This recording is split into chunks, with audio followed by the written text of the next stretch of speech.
Wanita buruk rupa. Pertama di rumah majikan. Tunggu sebentar. Terdengar suara sandal yang diseret. Ada apa, Pak Min? Itu Nyonya. Tunjuknya pada seseorang yang berdiri di pos jaga. Siapa, Pak Min? Tanya wanita yang dipanggil Nyonya. Katanya pembantu dari yayasan. Ya, sahut Pak Min. Oh, suruh dia ke sini, Pak Min. Memang beberapa hari yang lalu saya meminta dikirimkan pembantu dari yayasan. Biasikan berhenti karena pulang kampung. Lelaki yang dipanggil Pak Min melangkah ke arah pos jaga yang terletak di dekat gerbang. Terlihat berbicara sebentar dengan perempuan yang terlihat menggunakan kain penutup kepala seperti hijab dan sesekali menutup wajahnya dengan tangan. Dia mengangguk dan berjalan mendekat dengan menenteng tas lumayan besar di tangannya. Benar kamu dari yayasan pasti beres? Tanya sang Nyonya dengan tatapan menyelidik. Dia memperhatikan gerak-gerik wanita di depannya.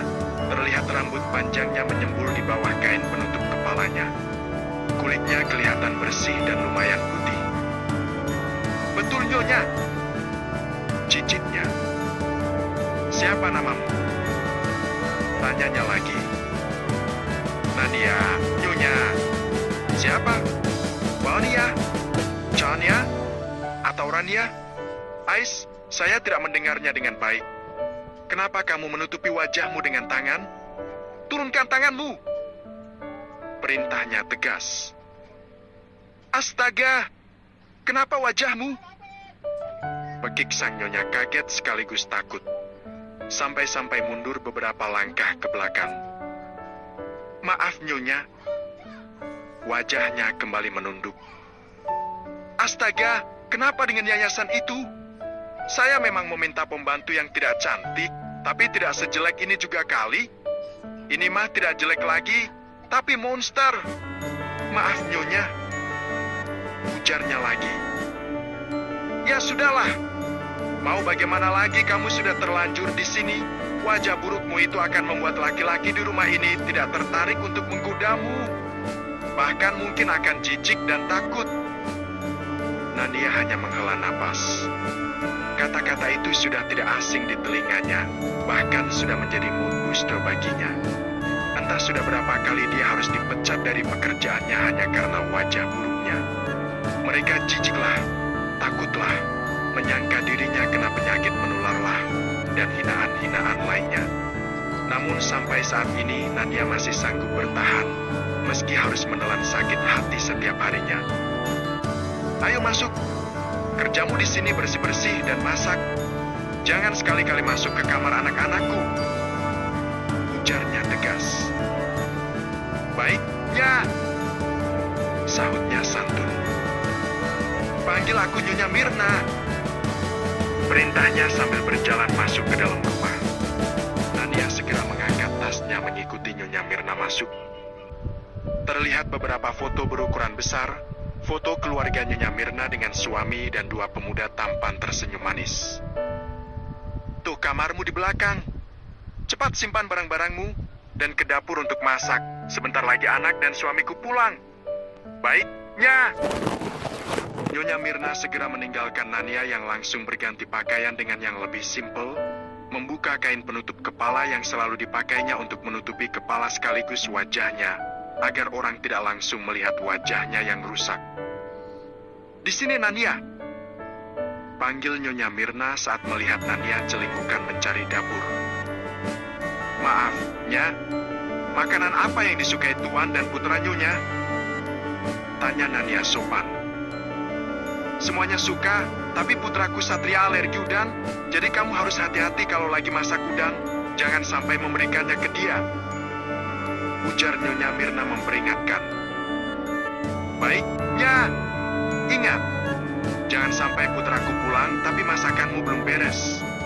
Baiknya, sahut Nania. Nania segera meracik bumbu, memotong sayuran dan segala perintilannya. Tak lama kemudian tercium bau harum memenuhi ruangan dapur. Mama, terdengar teriakan dari luar. Nania tidak mempedulikan. Dia sibuk menata semua menu masakan di meja. Sampai-sampai dia tidak menyadari kalau seorang lelaki sudah berdiri tidak jauh darinya. "Kamu siapa?" tanyanya. Nania tersentak, namun tak berani mengangkat wajahnya. Dia tetap sibuk mempersiapkan semua makanan di meja. "Hei, kamu siapa?" tanyanya lagi. "Saya Nania, Den," ujarnya lirih. "Nania? Pembantu baru?" tanyanya lagi. "Iya, Den," sahut Nania tanpa mengangkat wajahnya. "Kenapa kamu selalu menunduk? Kalau diajak bicara itu lihat lawan bicaramu. Tidak sopan," ujarnya dengan suara pelan. "Maaf, Den," cicit Nania. "Saya mau makan," ujarnya langsung menarik salah satu kursi. "Silakan, Den," ujarnya sopan. "Kenapa kamu selalu menunduk? Angkat wajahmu itu. Saya tidak suka berbicara tanpa melihat mata lawan bicaraku," sentaknya kesal. "Maaf, Den," lirihnya. "Wajah kamu jelek ya, sampai-sampai kamu malu menampakkannya padaku? Atau wajahku yang jelek, jadi kamu tidak mau melihatnya?" Sentaknya agak kesal. Bukan begitu, Den. Saya cuma khawatir kalau Eden akan jijik atau takut melihat wajahku." "Takut? Memangnya wajahmu kenapa?" tanyanya lagi. Nania perlahan mengangkat wajahnya sambil bersiap menutup telinganya.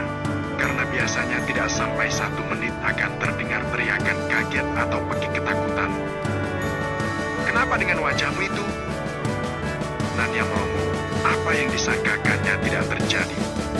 Si majikan malah terlihat biasa-biasa saja. Astaga, apakah dirinya harus melompat ke girangan? Karena baru kali ini ada orang yang tidak menatapnya dengan raut wajah jijik. "Eden tidak takut? Tidak jijik gitu?" tanyanya heran. "Biasa saja tuh," ujarnya cuek. "Saya ini seorang dokter, jadi sudah biasa melihat hal-hal yang seperti ini. Yang lebih parah saja sudah pernah saya lihat," sahutnya sambil mulai memakan makanannya. "Makasih, Den," ujar Nania dengan suara serak. Hampir saja air matanya jatuh. "Kamu menangis?" tanyanya heran. "Tidak, Den. Saya cuma terharu. Baru kali ini ada orang yang tidak menatapku dengan pandangan jijik. Mereka itu yang keterlaluan. Kamu itu cantik, kulitmu bersih, rambutmu hitam dan panjang, cuma karena wajahmu rusak mereka tidak bisa melihat kelebihanmu yang lain. Kenapa wajahmu seperti itu? Apa yang terjadi?" tanyanya sambil menatap wajah Nania intens. "Ada kebakaran, Den. Saya terperangkap bersama ibu saya di dalam." Wajah Nania mulai memerah. Matanya berkaca mengingat kejadian itu. "Sudahlah, tidak usah diceritakan. Saya sudah tahu kelanjutannya." Raut wajah sang majikan sedikit berubah. Nania kembali menunduk. Baru kali ini merasa sangat lega. Ada seseorang yang bersedia berbicara dengannya tanpa menatapnya dengan jijik. "Saya sudah selesai. Masakanmu enak, saya suka. Oh iya, saya Satria," ujarnya sambil mendorong kursinya dan meninggalkan ruang makan. "Terima kasih, Den," sahut Nania sambil tersenyum. Nania menatap punggung lelaki yang memperkenalkan dirinya sebagai Satria. Ya, Dokter Satria, dokter tampan berhati baik. Nania tersenyum. Baru kali ini hatinya terasa hangat mendengar perkataan seseorang. Apakah boleh dia tertawa gembira sekarang?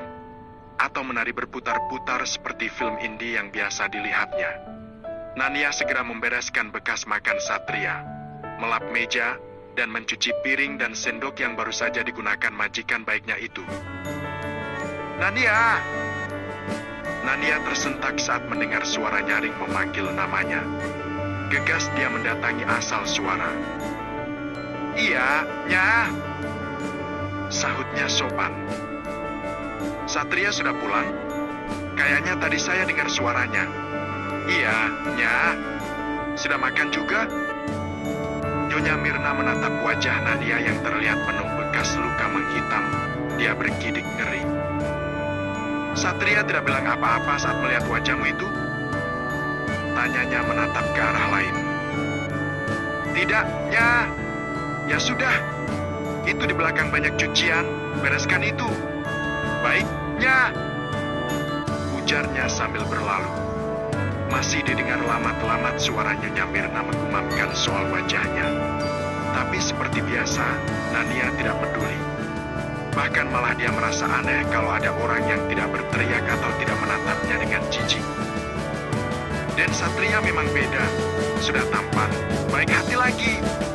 Gumamnya. Nania sibuk memasukkan pakaian kotor di mesin cuci.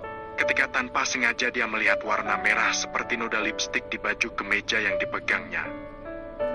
Baju siapa ini? Di rumah ini ada 3 laki-laki, Tuan, dan Satria, dan yang satunya lagi yang belum kulihat. Sepertinya orang ini sudah berinteraksi dengan seorang wanita. Dan pasti mereka dekat, karena noda lipstiknya berada di bagian yang tersembunyi. Nania bergumam sendiri. Kenapa, Nania? Suara Nyonya Mirna menarik Nania dari lamunannya. Tidak apa-apa, Nya. Sahutnya bergegas memasukkan kemeja bernoda itu ke dalam mesin cuci. Aku tidak boleh turut campur dengan masalah majikan.